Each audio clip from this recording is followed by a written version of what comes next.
बैठ के गुबुड़ गुबुड़ खीरी खाला रे, अंगना में बैठ के गुबुड़ गुबुड़ खीरी खाला रे, अंगना में बैठ के गुबुड़ गुबुड़ खीरी खाला रे। ए सखिया कर आई खाई दुल्हन तन कोला जाला रे, ए सखिया कर आई खाई दुल्हा। Mixed by Sunshine Studio Delhi.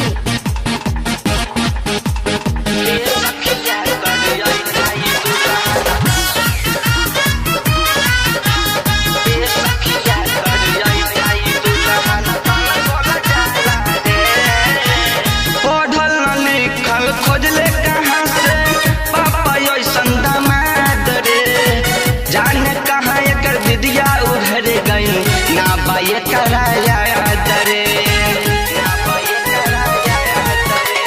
पढ़ल ना लिखल खोजले कहाँ से पापा ऐसन दामाद रे, जाने कहाँ एकर विद्या उधर गई ना बाये कराया दरे। टुकुर टुकुर ताके लाची हके एकर चालन सुहाला रे, टुकुर टुकुर ताके लाची हके एकर चालन सुहाला रे। ए सखिया कर ऐठाई दुल्हन तन तोला जाला रे, ए सखिया कर ऐठाई दुल्हन तन तोला जाला रे।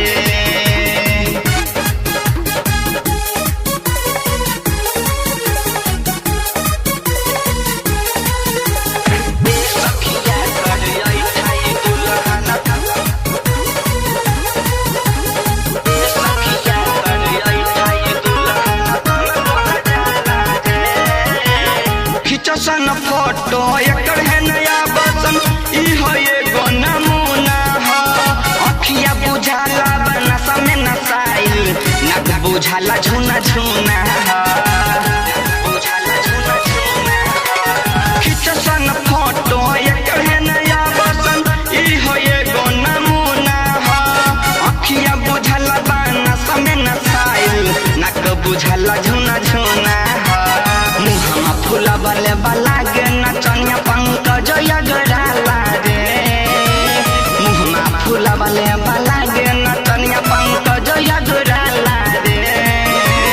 ये सखिया करी ऐठाई दुल्हन तन तोला जाला रे, ये सखिया करी ऐठाई दुल्हन तन तोला जाला रे। अंगना में बैठ के गुबुड़ गुबुड़ खीरी खाला रे, अंगना में बैठ के गुबुड़ गुबुड़ खीरी खाला रे। ए सखिया कर ऐठाई दुल्हन तन कोला जाला रे, ए सखिया कर ऐठाई दुल्हा। RCM म्यूजिक न्यू ऐप अभी डाउनलोड कीजिए हमारे गूगल प्ले स्टोर से और पाए भोजपुरी लोकगीतों का एक से बढ़कर एक ऑडियो वीडियो सॉन्ग बिल्कुल मुफ्त।